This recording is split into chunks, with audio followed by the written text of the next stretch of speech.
So today's video, guys, is for your core, and I like to call this a half crunch.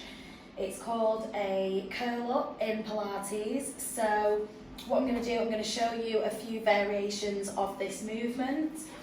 A lot of people will struggle to go from lying down completely to a seated position. And that's just because these core muscles need to develop in strength. So this is a great one to help you build that strength up.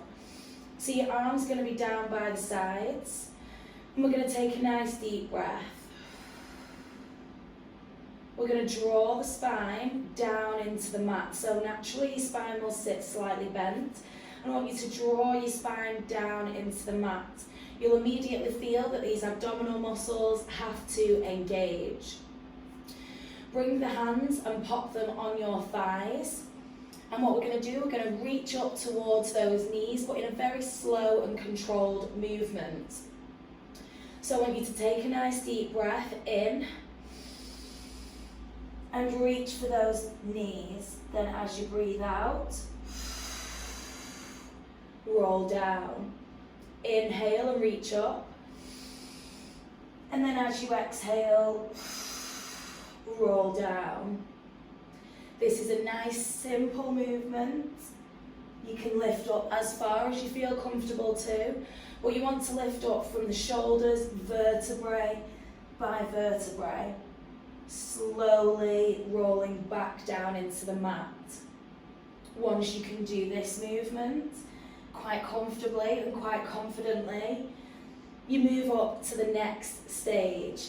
So this is your first one. The second, you'll lift the knees.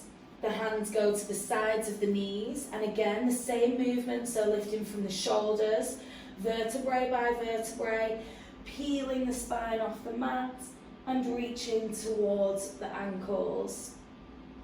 Lifting the spine, pushing that lower back down and reaching for the ankles. Nice and slowly and controlled. You want to take a slight pause at the top, all the time keeping that lower back pulled down into the mat.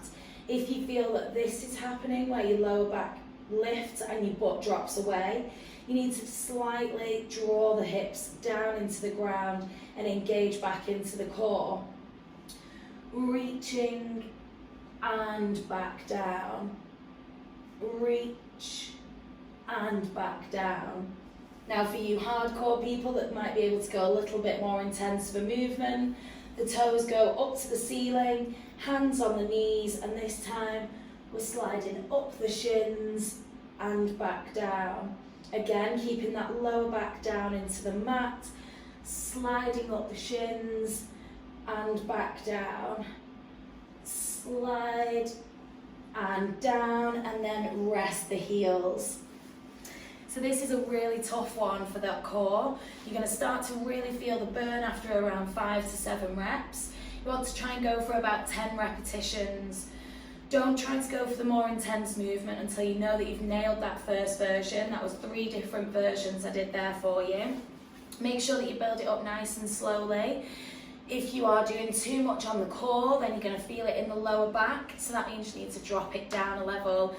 Even if you just take a minute's rest, that's really going to help, and then go back into the movements again. Give them a go, guys, and comment below and let me know how you got on.